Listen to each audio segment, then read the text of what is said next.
నమస్కార్. నా పేరు డాక్టర్ అయితా చేరాలు. ఈరోజు ఆర్థిక విద్యా అవగాహన అనే కార్యక్రమం గురించి చెప్పడానికి మీ ముందుకొచ్చాను. ఆర్థిక విద్య అనేది ప్రతి ఒక్కరికి అవసరము. అదందరికీ ప్రొవైడ్ చేయాలని ఆర్‌బీఐ వాళ్ళు అన్ని బ్యాంకులకు ఆర్డర్ పాస్ చేయడం జరిగింది. దానిలో భాగంగా అన్ని బ్యాంకులు ఫినాన్షియల్ లిటరసీని ప్రోగ్రామ్‌ను నిర్వహించడం జరుగుతుంది. అసలు ఫినాన్షియల్ లిటరసీ అంటే ఏంటి అంటే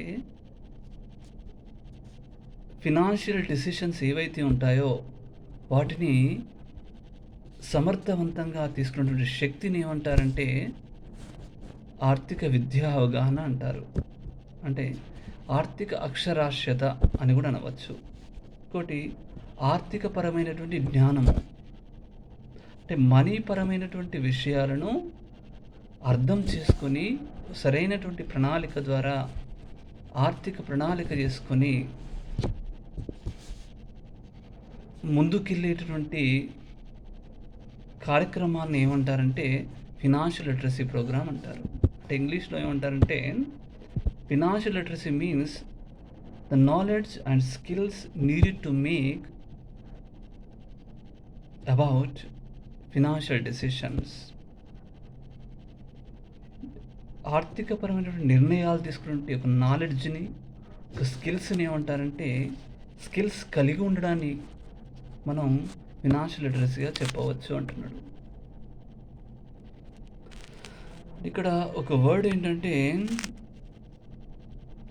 don't save money what is left after spending but spend what is left after saving అనేది ఒక కొటేషను వారెన్ బఫెట్ గారు ఇవ్వడం జరిగింది. అంటే ఇక్కడ ఏంటంటే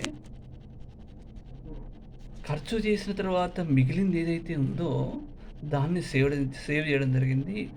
సేవ్ చేయడం కాదు, దాన్ని పొదుపు చేయడం కాదు. పొదుపు చేసిన తర్వాత ఏదైతే మిగులుతుందో దాన్ని ఖర్చు చేయండి అంటున్నాడు ఇక్కడ. అది కూడా రైటే. మరి ఇక్కడ ఏంటి అంటే సేవింగ్‌కు, ఇన్వెస్ట్‌మెంట్‌కు తేడా ఏంటి అంటే సేవింగ్ అనేది preserving of our amount. Preserving అంటే భవిష్యత్ అవసరాల కొరకు కొంత అమౌంట్‌ను పక్కకు పెట్టడము, దాన్ని సేవింగ్ అంటారు. ఇన్వెస్ట్‌మెంట్ అంటే ఏంటి అంటే ఎంప్లాయ్‌మెంట్ ఆఫ్ ఫండ్స్. అంటే ఫర్ ఎగ్జాంపుల్ ఒక అసెట్ కొనడము, అంటే లాంగ్ టర్మ్ పర్పస్‌లో షేర్స్‌లో ఇన్వెస్ట్ చేయడము, ఒక మ్యూచువల్ ఫండ్స్‌లో ఇన్వెస్ట్ చేయడము, అదేవిధంగా ఫిక్స్డ్ డిపాజిట్స్‌లో చేయడము, రికరింగ్ డిపాజిట్‌లో చేయడము, వీటన్నిటిని ఏమంటారంటే ఒక బాండ్స్ కొనడము, డిబెంచర్స్ కొనడము అనేది ఇన్వెస్ట్మెంట్ అవుతుంది. అంటే మనకున్న ఫండ్స్‌ను మనం ఎంప్లాయ్‌మెంట్ ఆఫ్ ఫండ్స్ అంటారు. అంటే ఒక దీర్ఘకాలం, కొంతకాలం వరకు తీయడానికి ఆస్కారం లేదు. సేవింగ్‌లో ఏంటంటే ఇమ్మీడియట్‌గా మనం తీసుకోవడానికి ఆస్కారం ఉంటుంది. సేవింగ్ అకౌంట్ అని అంటారు. సేవింగ్ అకౌంట్ అంటే ఏంటి? మన దగ్గర ఉన్న డబ్బును దాచుకోవడానికి ఉపయోగపడేది అన్నట్టు. ఇంకొకటి ఏంటంటే ఒక 6 లాస్ అనేటివి ఉన్నాయి. వాటి గురించి చెప్పడానికి మీ ముందున్నాను. ఏంటంటే save at least 20% of your income. మన ఆదాయంలో 20% మనం పొదుపు చేయాలి. Put your savings to work for you. అంటే ఇక్కడ ఏంటంటే సేవింగ్స్ మన కొరకు వర్క్ చేసే విధంగా మనం ఇన్వెస్ట్మెంట్ చేయాలి అంటున్నాడు. ఇంకోటి అప్పు లేనివాడు అధిక సంపన్నుడు. Avoid debts. అప్పు తీసుకోవడానికి కొంచెం దూరంగానే ఉండాలి తప్ప అప్పు తీసుకోవాలని ఇప్పుడు వెళ్ళకూడదు. ఇంకోటి ఏంటంటే don't speculate in get rich quick schemes.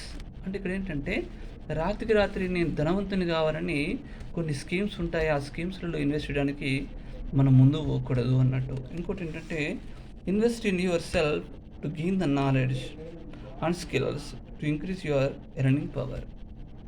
అంటే నీ నాలెడ్జ్ను నువ్వు ఇంక్రీజ్ చేసుకోవడానికి సేవింగ్స్ చేయండి. అంతేగాని వేరే వాళ్ళకి నీ సొంతంగా నువ్వు సేవ్ చేసుకుంటే బెటరు అన్నట్టు. Safeguard your growings future with diversification. అంటే ఒక దాంట్లో ఇన్వెస్ట్ చేయడం కాదు, మల్టిపుల్ సేవింగ్ ఇన్వెస్ట్మెంట్ అవెన్యూస్లో ఇన్వెస్ట్ చేస్తే బాగుంటుంది అనేది దీంట్లో అర్థము. ధన్యవాదాలు. Thank you.